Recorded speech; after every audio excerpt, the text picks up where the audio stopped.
So let's start here.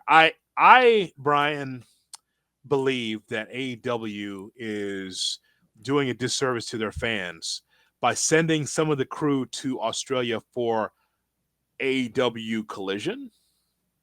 No, it's Grand Slam. They said it's AEW Grand Slam. That's totally It's, different. it's Collision. Oh, It's, yeah, I think. if it's Yeah, on a Saturday, it's Collision. yeah, It's you're probably wrong. right. Like I understand it's Grand Slam, but ultimately it's Collision. And I've heard Tony Khan in some interviews said this could be the greatest collision of all time. This kind of stuff, and it's kind of like, man, okay. The way I would have done it is like I would have had a 3 hour show.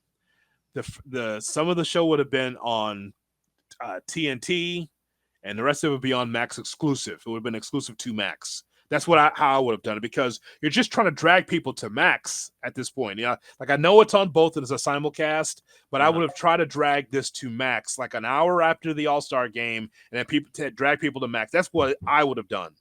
That You get some Ring of Honor matches in Australia, so you'll get to watch that on Honor Club. Okay, great. That's that's great, and I'll give you a report on that later. Yes. I saw some of the guys excited to be able to be in Australia. So, okay. So as far as these matches are concerned, I don't know why Harley Cameron just can't upset Mercedes Moné. Harley's put in so much time and so much work. Look, again, I don't want to go through the 5-star match versus, what makes you happy as a wrestling fan. But Harley Cameron with a roll-up on Mercedes does not hurt Mercedes. She already has 3 other championships. And to do it in Australia, I think that could bring the house down. I don't know where it is on the card, but here's the story. And they say AEW doesn't do stories. Here's a story. Harley Cameron's been a joke. Has just been a comedy person, right? Over with QT Marshall. Just a comedy person. Here is Mercedes Moné on the top of her game as champion. She's a CEO. But here's Harley. She has played the guitar. She's a ventriloquist. She juggles. She can raps. Dance. She can rap. But here's the thing. We know about all these things, Brian. Don't know if she can go in the ring. Right. We don't know if she can win the match. And there's a story. A quick roll up 1, 2, 3 is something that I would love to see. And I love Mercedes Moné because when she's inspired, oh my God, she can put on a classic. We've seen it. But Harley Cameron, for me, for the time that she's put in, and some would say, oh, it's too much like WWE. Like, hey, man, it's something different. She had to do it to get TV time. Right. I would like to see that. I 100% agree. And it doesn't need to be a long run. Like, Mercedes can win it back at Revolution in a few weeks. Sure. But to have that moment, the one thing that makes me skeptical is the fact that we're going to be watching this on a 13-hour tape delay. And the way this card is situated, this feels like the middle of the show. You have Kenny and Ospreay teaming up. You have the Tony and Mariah match. Like, those two seem like the bookends. So Harley ends up in the middle. Well, then, if she's going to drop, if Mercedes is going to drop the title, it'd just be first. Do it that. Okay. It'd just be first. Let it be first. So let's start the show on a high note, and then you just go on with the rest of the card. As far as Tony and Mariah May, they're actually doing the best work in the company. It's so funny, these companies, right? We talk about WWE where some of the women's are like the women matches and the stories are cold. And I think that AEW women are doing some of the best work in the company.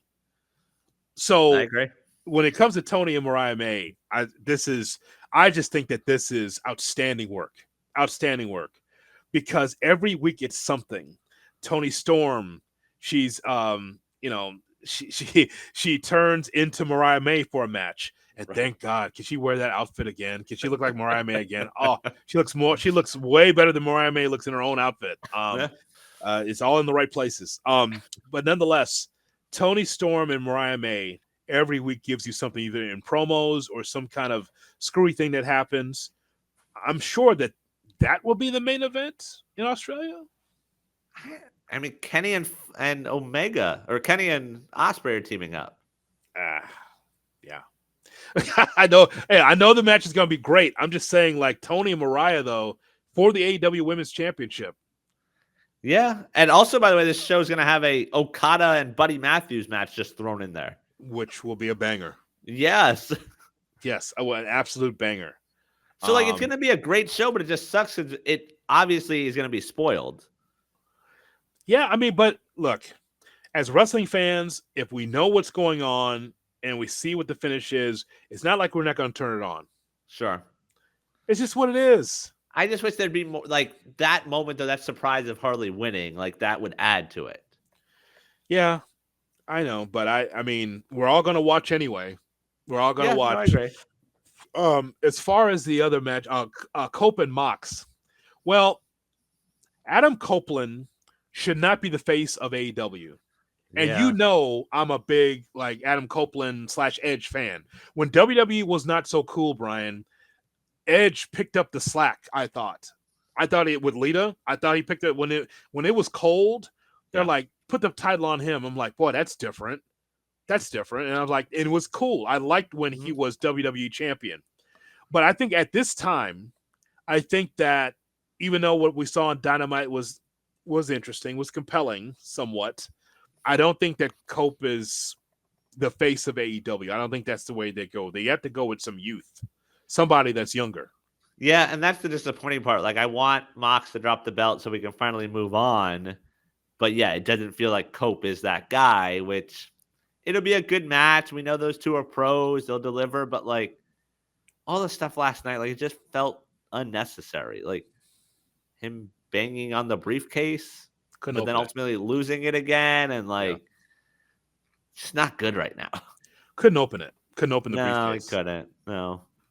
So, I'm glad it didn't open, because if they opened it and there's no title in there. Which you say that, and the way they keep talking about it makes me think that somehow there is going to be another angle of this where the belt's not in there. Right. I